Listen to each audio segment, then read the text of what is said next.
एक बुढ़िया माई थी जो चातुर्मास में पुष्कर स्नान किया करती थी। उसके एक बेटा और बहू थे। सास ने बहू को फलाहार उपवास में खाने योग्य बनाने को कहा तो बहू ने खाली टिफिन ही रख दिया। बेटा माँ को पहुँचाने के लिए पुष्कर गया। रास्ते में माँ से बोला, माँ फलाहार कर लो।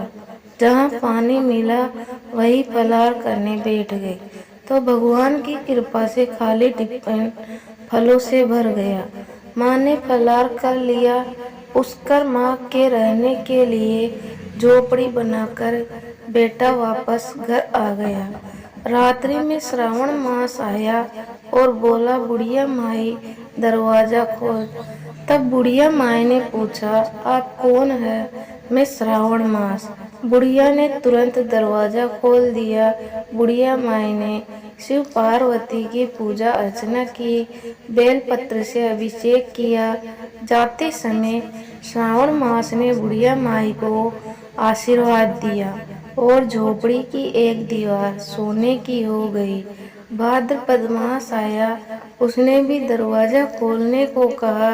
बुढ़िया माई ने दरवाजा खोला, सत्तू बनाकर कजरी तीज मनाई।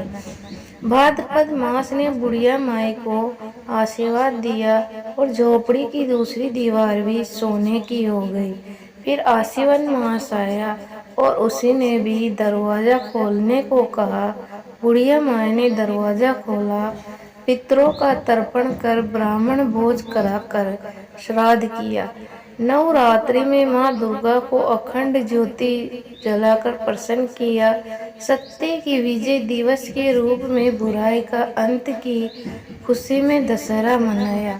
आश्विन मास ने जाते समय प्रसन्न होकर तीसरी दीवार भी बहुमूल्य रत्नों से जड़ित कर दी और बुढ़िया माई को सदैव प्रसन्न रहने का आशीर्वाद दिया।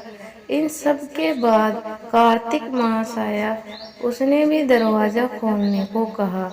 बुढ़िया माई ने दरवाजा खोला, अति प्रसन्न मन से कार्तिक स्नान किया, दीप दान कर दिवाली, गोवर्धन पूजा, भाई दूज, गोपाष्टमी, आंवला नवमी मनाई। कार्तिक मास ने जाते समय आशीर्वाद दिया और झोपड़ी के स्थान पर महल बन गया। बुढ़िया माई गरीबों की सेवा कर भजन कीर्तन में अपना समय व्यतीत करने लगी।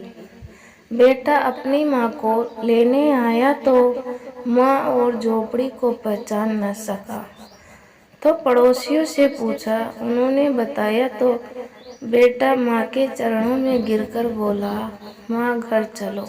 सारे सामान के साथ घर ले आया। सासू माँ के ठाठ देखकर बहू के मन में लालच आ गया और उसने अपनी माँ को भी पुष्कर छोड़कर आने को कहा तो उसका पति अपनी सास को भी पुष्कर छोड़ आया। परंतु बहू की माँ की धर्म कर्म में बिल्कुल रुचि नहीं थी। वह 4 समय भोजन करती और दिन भर सोती। चारों मास आए और चले गए। जाते समय झोपड़ी गिर गई और बहू की माँ गधी की योनि में चली गई, क्योंकि औरत लक्ष्मी का रूप है और लक्ष्मी की तरह चंचल होना चाहिए। भगवान की पूजा और अतिथि का सम्मान और दान पुण्य करना चाहिए। बहू ने कहा, अब माँ को ले आओ। अब जवाई सास को लेने गया तो कहीं नहीं मिली। लोगों से पूछने पर लोगों ने बताया कि तेरी सास धर्म कर्म कुछ न करती थी, खाती थी और सोती थी, जिसे वह गधी योनि में चली गई। जवाई गधी योनि सास को बांध कर ले आया। उसकी पत्नी ने पूछा, मेरी माँ कहाँ है? तब पति ने कहा, तेरे लालच की वजह से तेरी माँ गधी योनि में आ गई। बड़े बड़े विद्वानों, ब्राह्मण, ऋषि मुनियों से पूछने पर उन्होंने बताया कि तेरी सास के स्नान किए पानी से स्नान करने पर उसे मनुष्य योनि मिलेगी। तब बहू ने ऐसा ही किया और उसकी माँ पुण्य मनुष्य योनि में आ गई। हे राधा दामोदर, भगवान जैसा बुढ़िया माई को दिया वैसे सबको देना।